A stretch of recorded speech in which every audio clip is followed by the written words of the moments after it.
Hi, I'm Maya. My sister, the CEO, once handed me a hoodie and a $50 card like I was charity. She called me useless right there in front of everyone. I built the company from our kitchen table, but she erased my name, my work, my voice. I stayed silent, until one investor opened a file and everything she tried to bury came crawling back into the light. I stepped into the boardroom like I had hundreds of times before, only this time, something was off. The room I had once helped design, every glass panel, every minimalist light fixture, now felt colder than the air-conditioned chill biting through my sleeves. Odessa was already seated at the head of the table. She offered me a smile, tight and hollow, like a wax figure trained in social niceties. Her pen tapped rhythmically on the table. Tap. Tap. Tap. Beside her sat Connor, my husband, my partner, in name at least. His eyes were glued to his phone, scrolling through something more important than his wife's last day at the company they once built together. HR was here. No investors. No pleasantries. Just an atmosphere dense enough to chew through. Odessa pushed a small burgundy hoodie across the table, followed by a white envelope. "We wanted to give you something personal," she said, voice syrupy sweet with venom underneath. I reached for it slowly. The hoodie looked like company merch, the kind interns wore at off-site events. I blinked, confused. Inside the envelope? A $50 gift card. No severance. No thank you speech. Just a smirk. "We appreciate your creativity." In small doses, Odessa added, already turning to her laptop, dismissing me before I had even left. Connor said nothing. Didn't flinch. Didn't look up. That silence, his silence, was louder than her insult. I sat there, fingers still on the envelope. Something inside me cracked, but it didn't shatter. I folded the hoodie with care and placed it back in front of her. Not a word. Not yet. My eyes found Connor's, searching for something, anything. He only scrolled. This isn't a firing, I thought. This is an erasure. And it worked. The room seemed to agree I was never truly there. A flicker of memory interrupted my numbness. Our one-bedroom apartment, late nights, me designing our first logo on a cheap laptop, answering supplier calls while cooking dinner. The weekends I gave up. The sacrifices I made. Now? I get a hoodie and $50. Odessa leaned back, pleased. She wasn't just letting me go, she was performing it. And the act? It was clean, polite, surgically cruel. I stood, slow and calm. "Thank you. For the clarity," I said. That was all. I didn't let them see my hands shake inside my coat pockets. Walking past the glass offices, I noticed my nameplate was already gone. It was like I'd never existed in these halls. In the elevator, the silence hugged me like fog. My breath shallow. My reflection stared back, eyes wide, skin pale, unfamiliar. I wrapped my mother's cashmere scarf around my neck. The last thing she gave me before she passed. A comfort I hadn't realized I'd need again. Outside, the city continued buzzing like none of it had happened. Just another day in Seattle. The drive home blurred around me. I replayed the scene, rewinding and pausing at the parts where I could have, should have said something. Raised my voice. Demanded more. But I didn't. 3 years of late nights, forgotten anniversaries, and pitch decks she took credit for. Odessa had stolen the narrative, and I let her. I looked down at my phone. Nothing from Connor. Just an auto-generated email, "You've been removed from internal systems." A spark lit inside me. Not because they fired me. But because they thought I'd go quietly. "You think I'm useless?" I whispered. "Watch me." I pulled into our driveway and didn't get out. The hoodie sat beside me on the passenger seat. I stared at it for a long while. Reached out, touched the fabric. Synthetic. Cheap. Everything I'd grown beyond. I didn't cry. Instead, I unlocked my phone and searched for an old contact buried deep in my inbox. Mrs. Lin, supplier, Guangzhou. She had believed in me once. When no one else did. Let's see how much of this company was really mine. The rain tapped gently against the kitchen window, a soft, constant rhythm that felt more like a whisper than a storm. I sat on the edge of the bed, eyes fixed on the crumpled hoodie thrown across the chair. The envelope was still inside its pocket, untouched since yesterday, $50 wrapped in pity and mockery. Connor was already in the kitchen. I could hear the quiet clang of mugs, the scrape of the toaster lever. No words. Not even a glance when I walked in. He stirred his coffee like it was just another Tuesday. "How do you share a bed with someone who applauds your erasure?" I thought as I reached for the coffee pot. Everything felt smaller. The room. My breath. The space between us that used to be filled with laughter, arguments, plans. Now, it was all dusted over with this kind of silence that made the furniture creak louder. I caught my reflection in the microwave door, dim, flat-eyed, and tired. He sat across from me but read the back of the cereal box like it held the answer to everything. I didn't speak. I didn't have to. The silence had already said too much. The steam from my cup rose slowly, curling like the memory I was trying to avoid, but couldn't. Our beginning. That basement apartment with bad lighting and leaky pipes. The nights we stayed up labeling jars, wrapping packages by hand. I handled the suppliers, the design, the branding. He did the numbers, the logistics. We were a team. Then Odessa entered the picture. She swept in with her polished heels and brand school vocabulary. Connor called her the face we needed. I called her a storm. Quiet at first. Then steady. Then swallowing everything in her path. I remembered sitting in that same kitchen, back when it was just us, sketching logo ideas on napkins while Connor heated frozen meals. He used to look at me like I built the future. Now he barely blinked. I opened my laptop by habit and stared at the login screen. Access denied. I paused. Tried again. Same result. Reaching into the desk drawer, I pulled out an old hard drive, one I hadn't touched in years. I plugged it in and waited. A familiar folder blinked to life, backups from the early days. Emails. Contracts. Invoices. Names I hadn't seen in so long they almost felt fictional. One email stood out. Subject: Design Credit Transfer, Request by OC. Date: August 3rd, last year. Signed at the bottom, approved by Connor Reyes. I didn't move. Couldn't breathe right. "You didn't just take my job," I whispered. "You took my name." Every file I opened showed the same thing. Quiet erasures. Little shifts in ownership. Logos I designed. Deals I brokered. All rerouted under Odessa's name, with Connor's signature holding the door open. I printed everything. Labeled each document. Created folders. I didn't shake. I didn't sob. I just worked. Clean, sharp movements. Measured breaths. "They taught me organization," I muttered. "They'll regret that." Mrs. Lynn's voice echoed in my head, something she told me during our first deal: "Paper remembers longer than people." I used to think that was poetic. Now I saw it for what it was: strategy. I packed the documents. My focus wasn't rage. It was precision. Like stitching a wound closed, thread by thread. Connor walked in. "You still upset?" he asked like he'd forgotten what happened just 24 hours ago. I stared at him. "Still?" I didn't raise my voice. I didn't need to. "Did you know?" He looked away, scratched the back of his neck. "Odessa just wanted order." "Order doesn't erase people," I said softly, grabbing my laptop bag. He didn't respond. Just stood there in that dumbfounded silence that men use when they've run out of excuses. I wrapped the scarf tighter around my neck, the one from my mother, and walked out the front door without looking back. Rain drizzled as I drove. The city moved around me, fast, busy, uncaring. I pulled into a small cafe near the edge of town. One I used to work from when I freelanced during the early days. I ordered black coffee. Sat near the window. Opened my laptop. Attached the files. Typed a short email. To Mrs. Lynn. Subject: Inquiry, Reyes brand. Attached: 17 documents. Message: "I believe we need to talk." I clicked send. Seconds later, my phone rang. Unknown international number. I hesitated. Then answered. "We've been waiting for you, Ms. Reyes," a woman's voice said calmly. "The real founder." I looked out at the street.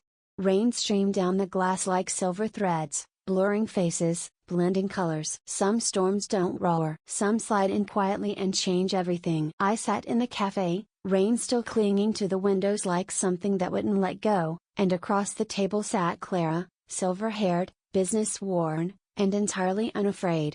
"Some of us wondered where you went," she said quietly. "Turns out they buried you alive and called it a restructure." Her voice didn't tremble. Mine did. My coffee arrived, black, bitter, and I sipped it slowly, trying to steady my pulse. The nameplates on those supply lists, the contracts signed in my hand, they all mattered now in a way they hadn't before. Clara opened a slim folder and slid it across the table. I can connect you with the network. The people who remember when you were the one they called founder. I looked at her, the words hanging between us like a beam of light cutting through fog. I didn't vanish. I was vanished. That phrase echoed in the back of my head as I met Clara's steady gaze. If loyalty disappears without you noticing, how were you supposed to get it back? The memory came like a whisper, one I tried to ignore until then. It was our early team dinner at the loft we rented in the city, basement apartment converted into design dreamland. Odessa lifted her champagne glass and said, "I want to thank my loyal brother and our amazing finance team." I watched her glass catch the light, heard her laugh, and realized she hadn't even paused to look at me. Later, in the hallway, I overheard someone say, "She's the one who packs boxes, right?" It stung. At the time I told myself it didn't matter. Now I see the moment marked the beginning of the erasure, not from outside, but from within. You ignore one missing thank you, I told myself. And suddenly, your name's gone from every sentence. The memory made my chest ache. I traced the logo I'd sketched on a napkin that night and wondered how easily the pride that day transformed into the silence of now. I drove home afterward, the city lights splitting across the windshield, one streak at a time.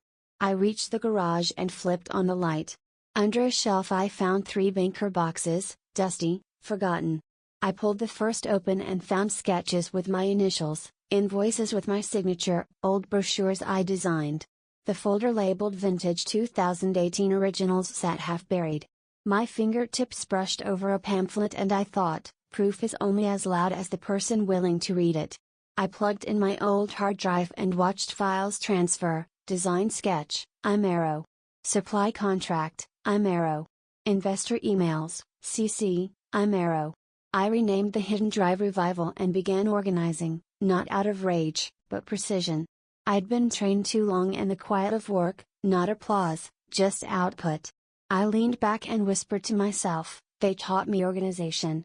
They'll regret that.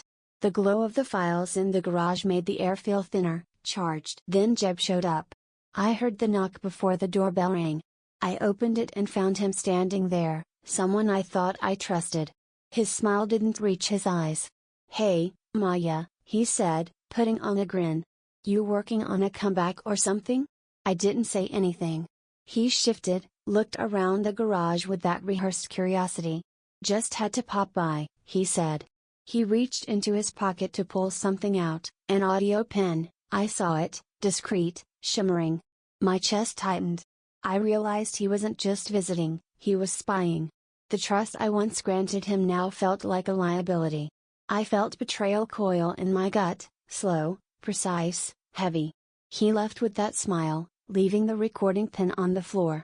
I picked it up and thought, of course you'd report me. Of course. The sting was real, but the clarity it brought was stronger. Clara and I met again that evening in the loft of my dreams, the place that had turned into somebody else's success story. She showed me an article from years ago. Odessa had done this exact move before, quietly removing a co-founder in college, rewriting the credits later. It wasn't personal, Clara said, voice low. It was always business, and you were always the expense. I let the words land. Because I understood them now. Odessa didn't panic until her name was challenged publicly. Then she struck hard. I looked at the photo smiling Odessa, confident, in front of a sleek boardroom wall with her name glossed across it. I clenched my fist. I rejected the small-time humiliation. I refused to be the disposable partner one more time. The formula was clear: use people, discard them, rewrite the history. Now I saw it. And I decided I wasn't a footnote anymore. My phone buzzed just then. A message popped up, anonymous number, "You're not the only one," she erased. "Let's talk." Attached was a blurred photo titled, "Founding Partner Buyout Agreement, Unsigned." I stared at the screen. If she never had me signed, then legally I never left. My breath caught. I gripped the steering wheel. The rain outside had ceased, but inside me, something shifted. Quiet. Heavy. Ready. The next move wasn't just mine, it was ours. Those who remembered. Those who were erased. I didn't feel small anymore. I felt seen. I felt set in motion. The lights in the hall dimmed and the Marrow Fashion Show launch logo pulsed on the screen like a heartbeat. I walked in, shoulders straight, feeling the space beneath the high ceilings swallow me. This was the event I dreamed of when I sketched designs in our tiny apartment. Yet today I sat behind Odessa, her name already projected in bold letters, and took a seat among press and influencers, treated like a guest. My heart thundered. I pictured the old basement where it all began, the heat of deadlines, the smell of ink and cardboard, the first logo I drew at midnight. But now I stood here, in a room built on that work, invisible. The MC announced our founder, and Odessa rose, waving to applause I once expected for myself. I reminded myself of a mantra I learned in some late-night read: control the narrative or it will control you. I did not salute. I simply sat and watched. As the presentation rolled out, the slide titled Founding Vision appeared. I gripped the program in my hand, a guest name printed on the cover, Ma Yamero, guest. A cold laugh whispered inside me. My initials still marked a brochure I once designed. I remember staying till 3 a.m., reviewing pitch decks while Connor toasted investors. I wasn't a guest then. I led. In this moment I felt like a ghost wandering through a story I authored. My palms rested on the table. I focused on the print, the fonts, the way her name glowed. My stomach sank. I thought, if you are erased from the origin, you might never know who you're cheering for. Later, after the lights and camera flashes, I slipped through the side door toward the garage lot outside. Reporters hovered near displays, whispering, "Who's that woman behind the founder?" I approached a young reporter, showed her the file of designs I carried, watermark visible. "Are you printing the truth or their story?" I asked quietly. She glanced at the folder, met my eyes for a second, and shook her head. "Not today," she said. I walked away, the whisper following me like a shadow. The media had chosen to play along. They shut the door before I even knocked. The betrayal wasn't loud. It was calculated. Back home, I parked under a street lamp that threw long shadows across the driveway. I glanced at the boxes wedged in the garage, 3 banker boxes gritty with dust, labeled Vintage, 2018 Originals. I gathered them, one by one. Inside, I found the blueprint I crafted, contracts signed by my hand, a brochure with my initials, Imero. I thought, what they bury becomes evidence. I loaded them onto a drive I labeled the Truth Vault. The drive hummed with every file transferred. Outside, cars rushed by, unaware. Inside, I sat in fluorescent light, my breath even, my mind distilled by the revelation. At dinner that night I looked at Connor across the table in our home, the same place I used to imagine our brand's future. He looked at me and said, "I'm proud of you." I swallowed. Then I asked, "Am I proud of me?" He paused, looked away. His pride sounded empty. I laid out 2 old sneakers we designed, photos of our early days, me in coffee-stained shirts, him beside me cheering. I said softly, "I won't disappear again." He nodded, uneasy. No words.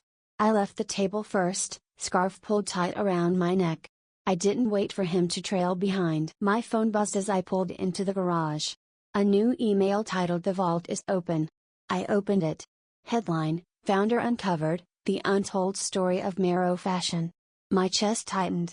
I stepped out of the car, rain starting again, neat drops tapping the windshield. I whispered, "It's beginning." I sat at the kitchen table, the hum of the refrigerator filling the background like a distant memory.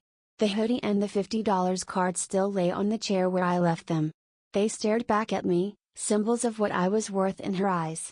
I traced the fabric of the hoodie with my fingers, felt its polyester weave and thought of the weekends I gave up, the late nights, the ideas that carried us both forward. My reflection in the patio door caught me, a woman who built something only to be told to sit down. I closed the laptop in front of me and opened it again. This time I wasn't wondering what happened. I asked, "What will I do?" From the garage I retrieved the hidden drive labeled Revival and plugged it into my laptop. Folders popped into view: 2018 sketches, Imero. Supplier contracts, Imero. Investor emails, CC, Imero. I skimmed the dates, the names, the signatures. They erased my voice, but not the timestamps. I whispered to myself, they erased my name, but not the record. My mentor's phrase echoed, timestamps don't lie when people do. I felt a kind of tasteless victory. It wasn't loud. It was still, cold, and prepared. Late that evening I drafted an email to Sifan Wen, my trusted supplier from the early days. The subject, Truth in Threads, Inez Mero. I recalled her calm voice on Zoom, figuring out fabric weight while I lit coffee. I wrote, you know who answered the call. Within minutes she replied, 8 a.m. your time. I have documents too. My heart raced, not in fear but in clarity. I leaned back. For so long I'd waited. Now I moved. Hope stirred in the quiet. I returned to the boardroom where they launched Mero Fashion Show. This time I arrived early. The room was still. I walked past the rows and stood at the podium. The lights flickered on. I unwrapped the microphone and cleared my throat. You forgot me here, I said. But history didn't. I hooked the drive into the system, and the screen behind me lit up, a timeline from basement sketches to global orders, credited to me. I watched faces turn from polite to stiff. The event hall absorbed the shock. I felt relief in action, not just in intention. That night at home, Connor watched the live stream on his phone. He put it down and looked at me. You're dangerous when you're quiet, he said. I wrapped the cashmere scarf from my mother around my neck, this time as armor, not comfort. I looked him in the eye. I was silent so you wouldn't worry. Now I'm loud so you'll believe. He didn't argue. He didn't cheer. He just nodded. I felt no finish line yet, just a steady horizon. The drive in my bag, the files in place, the future unbound. And then my phone buzzed. An unknown number. I opened the message, your timeline just made the front page. Check the link. I saw the headline, Founder Uncovered, Inside the Secrets of Mero Fashion's Origins. I breathed in deep, felt the world tilt slightly. I whispered to myself, we're just getting started. I walked into the glass tower of the corporate headquarters and felt the polished lobby hush into something that held a secret. My heels clicked lightly while others greeted each other with firm handshakes, meaningful or not, I wasn't sure. I straightened my blazer and took a deep breath. Today, I wasn't here as a victim. I was someone returning to claim what had been hidden. The investor suite doors opened and I entered. Around the long table, confident faces that had nodded at Odessa's stories now sat quietly. On the screen behind them, Mero Fashion, Founding Vision. My name flickered there for a moment. 1 second. Then it vanished. Across the room I saw Odessa's eyes, cold, calculating. She knew something was coming. I settled into my seat. The room's energy shifted like a train about to depart. My pulse measured the moment. I was ready. I placed the hidden drive on the table and said, before you invest, please review the archive I've compiled. The screen behind me flickered through slides of original contracts, supplier emails, investor approvals, everything I initiated. An investor leaned forward and asked Odessa, did you know about this? Her smile stayed perfect. It's outdated, she answered smoothly. Let's focus on the future. I sat silent and let the evidence speak. Pages I designed, deals I brokered, visible now in black and white. The room stirred. I felt equilibrium tilt. The high-rise lights outside blinked like stars acknowledging the shift. I wasn't asking for validation. I was delivering truth. And I watched them register it. During the coffee break my phone buzzed. A notification, breaking, founder of Mero Fashion uncovered. I tapped the link. My name, my face, my last night warehouse photo. A viral pulse. Murmurs floated across the investors, she's the one. Odessa's PR team scurried, adjusting scripts. I thought, momentum isn't just earned, it's forced. A young analyst leaned in and asked if I planned to sue. I smiled, we're beyond suing. I held the phone at my side and kept walking, eyes steady. The ripple spread. I felt it inside, a tightening at first, then power. The room didn't feel like my past anymore, it felt like my stage. Then came the offensive. My phone vibrated with an anonymous text, watch your back. My inbox flooded, financial irregularities under Ms. Mero's leadership. My assistant whispered, fake article titled Founder Convicted of Improper Accounting was spreading online. Cold wind swept through the hallway outside the investor suite. I leaned into the wall and thought, they told me to stop speaking. Now they wanted to write me out completely. I clenched my jaw. Strategy replaced shock. I didn't rush. I didn't panic. I waited for the opening, then moved. The stakes changed. I didn't just want my seat back, I wanted the table moved altogether. That evening I returned to my workspace, the early morning quiet making everything clearer. I reviewed the fake article side by side with the contracts I had uploaded earlier. I called Jeb. He confirmed threats had been made, but he would testify. I texted Sifan, activate the chain of truth. Her reply, scan shipment logs on the way. I said to myself, when they push you to the edge, you don't fall, you jump off into something bigger. No outrage. No tears. Just focus. I drafted the press release and set a launch date for my new brand, one they couldn't manipulate. The clock ticked. I ignored distractions. My mind cleared. The drive sat in the open. The files were visible. The plan lived. At 11:59 p.m. I shut my laptop and looked at the clock. A notification appeared, live Q&A with founder Inez Mero, in 2 hours. I sat in the dark, city lights glinting through the window. I whispered, let them see me on my terms. I leaned back, ready. They had started a game, but I was rewriting the rules. The elevator ride to the 28th floor felt longer than usual. The glass walls gave me a full view of the city at dusk, lights flickering on like watchful eyes. I kept my shoulders square, breathing slow. My reflection stared back at me from the polished steel doors. Stronger. Sharper. Not shaken. The elevator dinged. I stepped out and walked toward the boardroom where murmurs had already taken root. Investors shuffled papers, glancing at each other like co-conspirators waiting for orders. A screen in the corner looped a slideshow, my name and Odessa's face alternating. The tension was visible, as if even the projector struggled to pick a side. I thought of my mother's words, long ago on our porch after a storm, you don't wait for the thunder to pass. You stand in the rain and let it teach you where the next lightning will hit. I wasn't waiting anymore. At 7 p.m., just as the room's silence thickened, a call alert lit up my laptop. Sifan Wen's face appeared. Her voice cracked the air with calm certainty. I held on to the originals, she said, raising a folder. Your signature. Your terms. They don't get to rewrite that. Her words were direct, her presence solid like stone. I knew one day the truth would be useful. So I kept it clean.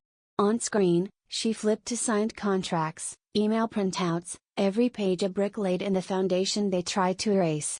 I blinked hard. We fight with what they tried to bury, I said quietly. Behind me, I felt the shift. Chairs moved. Breath held. The truth didn't need volume, it just needed a place to land.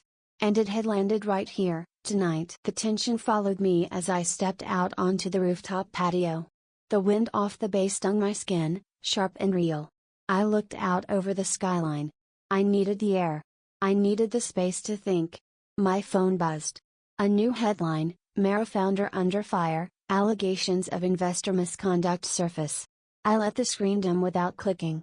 Odessa's words from months ago echoed in my mind, we gave her something to do so she'd feel included. That wasn't a comment.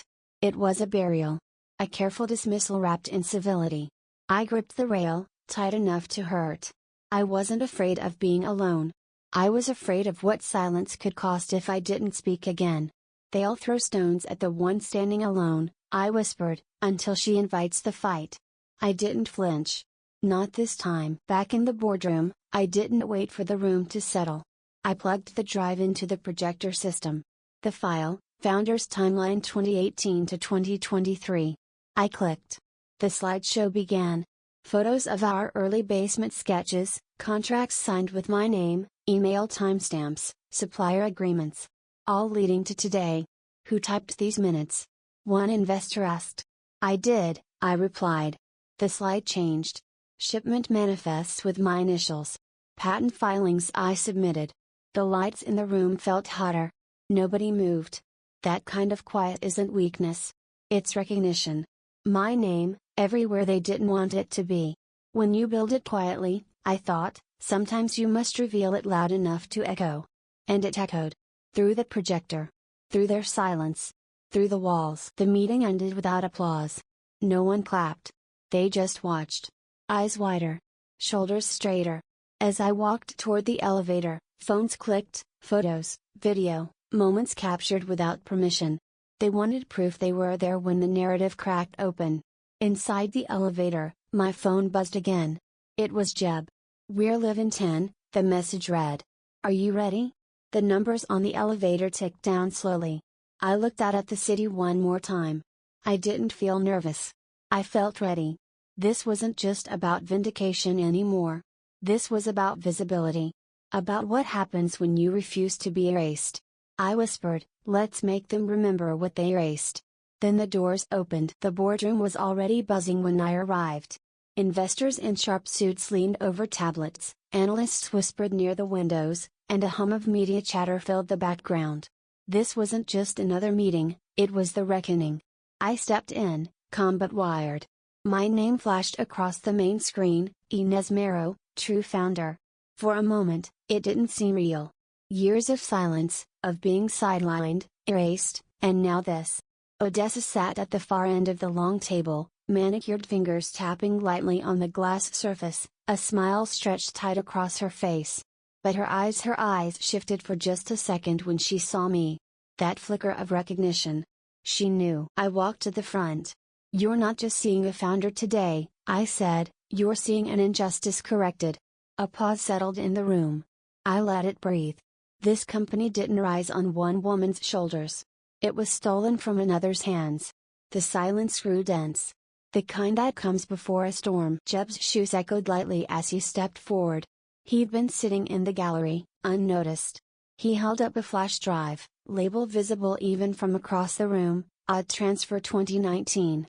"This," he said, voice clear, "is what she made me do." He turned to the crowd. "Odessa instructed me to purge references to Maya's ownership, to redirect assets under her name." Someone in the back muttered, "Is this for real?" But most were too stunned to speak. Jeb looked at me. I should have said something sooner. I didn't know how deep it went. Whispers rippled. Odessa's smile didn't waver, but the gloss had cracked. "That document is fabricated," she said quickly. But Jeb didn't flinch. "I backed it up the same day," he said, "because I knew someday, someone would need the truth." I stood still, absorbing the shift. This wasn't revenge.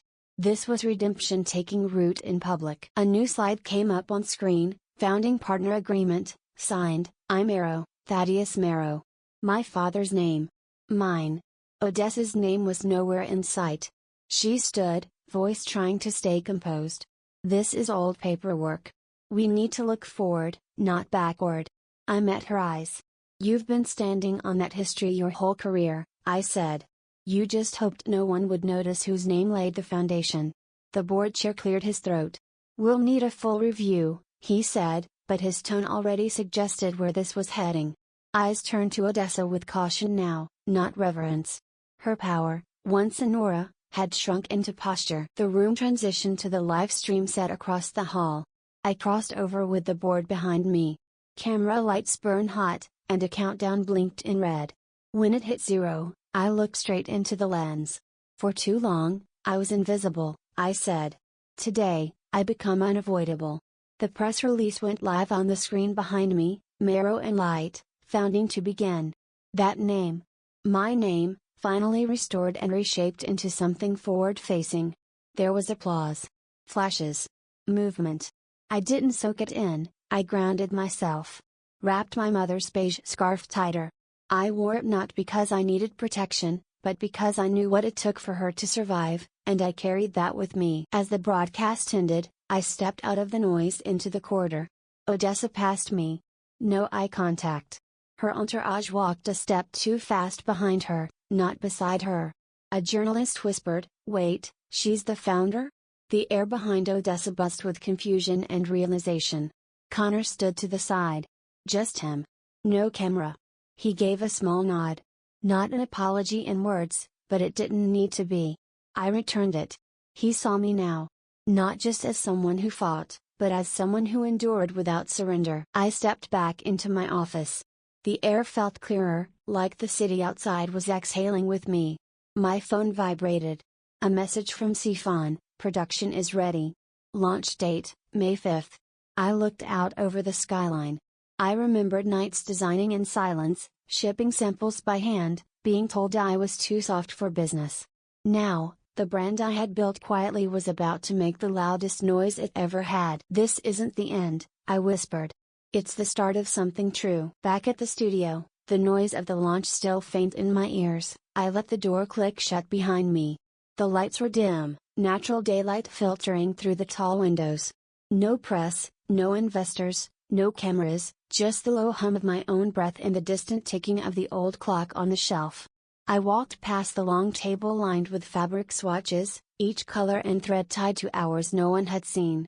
I ran my fingers across the textures. These weren't just materials. They were my timeline. I poured a cup of tea and sat in the corner armchair, my quiet spot. From the side drawer, I pulled out a folded piece of paper. The letter I wrote during a late therapy session months ago. To myself. The version of me at 23. Scared. Overlooked. Always second guessing. I read it aloud, just my voice in the room. "You weren't weak.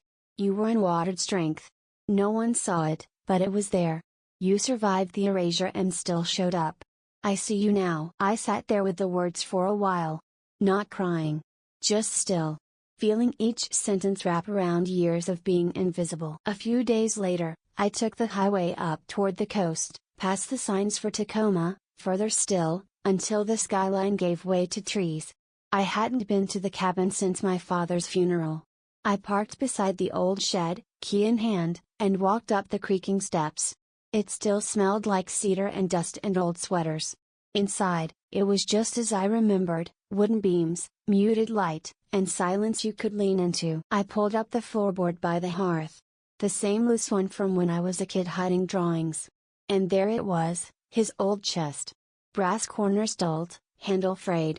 I opened it slowly. On top, wrapped in a flannel cloth, was a cassette.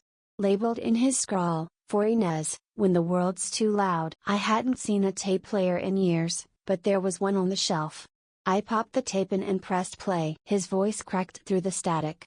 "If I'm gone, I want you to remember something. The light wasn't just in your name, Inez. It was in you. Always was." I sat down on the floor. "There was a meeting once," he said. "They talked over me. About you. Like you were a placeholder. I tried. Maybe not loud enough. Maybe not the right way. But I tried. I just hope you know that." I let the tape finish. Didn't rewind it. Didn't need to. For the first time, I didn't hold anger toward him. Just the quiet acceptance that even the flawed try to love, in the only ways they know. Back at the studio a week later, a package arrived, no return address. Inside were 5 scarves from the old Mara line. Ones we'd pulled before they ever hit shelves. A note was tucked between the folds. "You made them art. I made them numbers." Oh, no apology. Just that. But it was enough. A signal. A dent in the wall she'd built. I stood at the table for a long while, fingers grazing the silk edges. Then I folded them into the final shelf of the new line, rooted. They belonged there, not because of her, but because I decided they did. And that, more than her recognition, was the real closure. A week later, I spoke at a community art school just outside the city. The room was modest. Folding chairs. No fanfare. Just faces eager to make something out of nothing. I talked about being underestimated, about holding the line when no one saw it but you. A girl in the second row, freckles, oversized denim, raised her hand. "So, you were the underdog that became the architect?" I smiled. "No. I was never the underdog. I was just underestimated." On the way home, I passed one of the new billboards. My face was up there. Strong. Unapologetic. I didn't slow down to admire it. Just took it in for what it was, proof that the truth, even buried, will eventually find light. That weekend, I drove back out to the cabin. This time, not to dig through the past, but just to sit in it. I stood at the edge of the cliffside overlooking the ocean, where the wind made the trees whisper. The water below moved slow, steady, like time forgiving itself. "This chapter closes," I said into the breeze. "The story doesn't. It lives in every time I said yes when silence was easier." My phone buzzed. A message panel invite, women who rebuilt. Would you join? I typed back one word, yes.